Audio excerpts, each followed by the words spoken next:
Today's December 1st, 2022. We're on the National Mall. Could you tell us your name?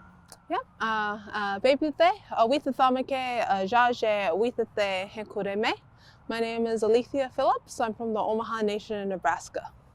Could you tell us about your project here? What you're involved? What the tent is, the teepee is about? Yeah, our organization is Native Youth Alliance. We're an intertribal Indigenous youth organization. We originally established in 1999. We originally established in 1990. This project, Teepee on the Mall, was originally established in 1999, and we are out here for a month-long prayer vigil. So we say that when you commit to a ceremony like this, you need to commit for 4 years. So we did this 1999, 2000, 2001, and 2002. So with the 20-year anniversary of the last time we've done this event, we've decided to revitalize this project. And so you'll be doing this next year and the next few years after that? Yep. And how did you get involved with the Native Youth Alliance? Well, I was 3 months old the first time we did this. My parents originally established Native Youth Alliance. And could you tell us a bit about what Native Youth Alliance is, what the goals are for setting up the teepee on the mall? Yeah, absolutely. Our organization, Native Youth Alliance, was originally established for homes for children whose parents were incarcerated. And that's what my dad heard as he was running sweat lodges for the brothers inside the prisons. We have always wanted to have this land restoration, but until that time that these homes can really be established, our organization, Native Youth Alliance, has expanded to include all issues that affect Indigenous youth.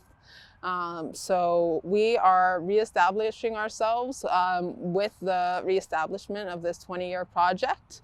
And we are now working on primarily environmental issues, but we work on environmental issues, Indigenous rights issues, cultural and language preservation, youth programming, and education.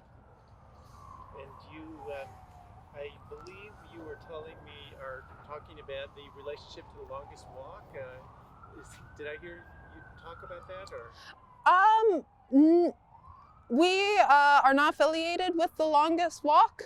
We have been out here, again, we did this 1999 to 2002. And then this month, we've been here as a safe space for Indigenous people to offer their prayers to the sacred fire this entire month. So this month, we've mostly been out here. We had the ICWA hearing on November 9th.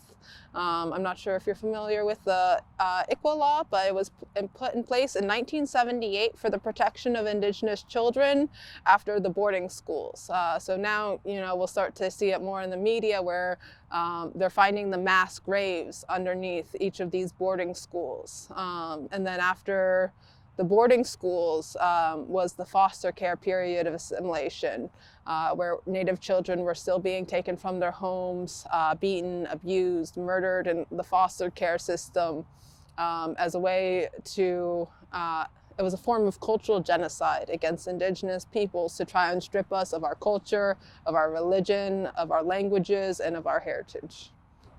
And how did those hearings go? They are still in deliberations.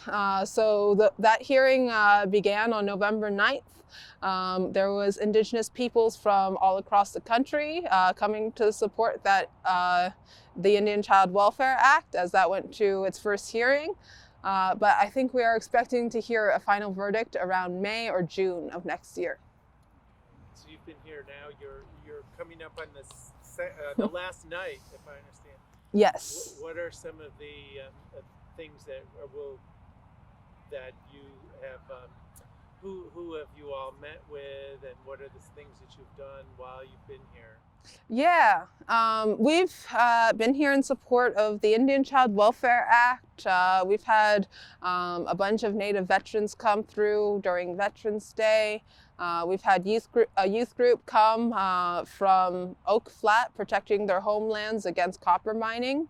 And then we've had Indigenous peoples from all across the country come from academic academic conferences, from work conferences, who are just visiting, who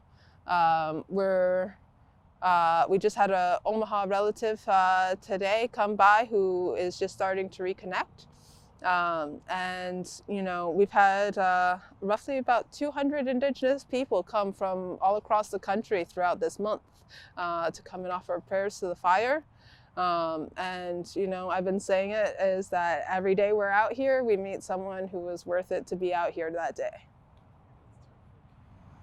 Could you tell us a bit about the kind of activism that you're involved with when you'll leave here, or that you've been involved with prior to setting up the TV? Yeah, absolutely. I became more involved when I was 17.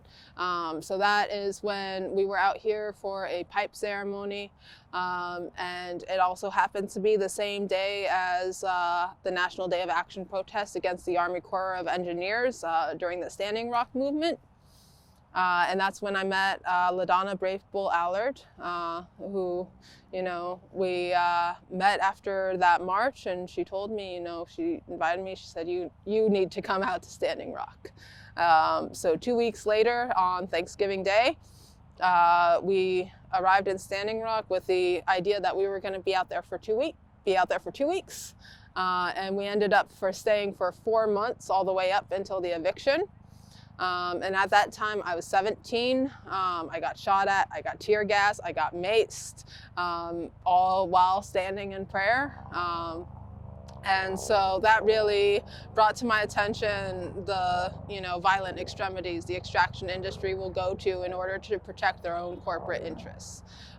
So that's when I became, I feel like a lot of people became more aware of the Indigenous frontline environmental movement.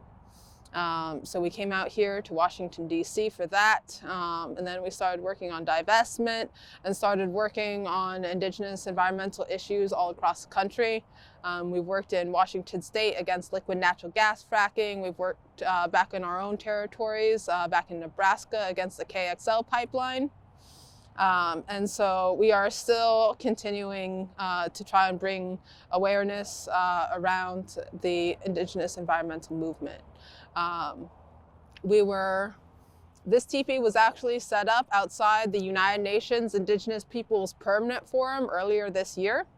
And we've been going to that forum for the last few years. Throughout November was also the UN climate negotiations. I was a part of Sustain Us First Ever All Indigenous Youth Delegation to the UN climate negotiations back in COP 25. This is COP 27 now.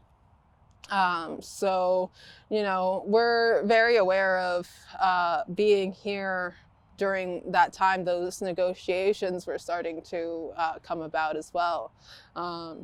So we still will continue to work on Indigenous environmental issues all across the country. Our organization, Native Youth Alliance, we're really at a point of capacity building and really starting to relaunch our vision of what we would like to see Native Youth Alliance do. So having the opportunity to connect with Indigenous people from all across the country this month has really been a blessing. So from here, we're planning on continuing to follow up with the people we've met and to continue to work on some issues all across the country. You talked a bit about your parents and specifically how they founded the Native Youth Alliance in 1990. My understanding, I suppose, would be that they've inspired you in many ways. Could you talk a bit about how your parents had gotten this work and what kind of work that they've been involved with? Yeah, absolutely. My parents founded our organization, Native Youth Alliance, back in 1990. They worked out here in Washington, D.C. for many years, where they hosted Indigenous peoples who were coming for different Native rights issues. And our organization, Native Youth Alliance,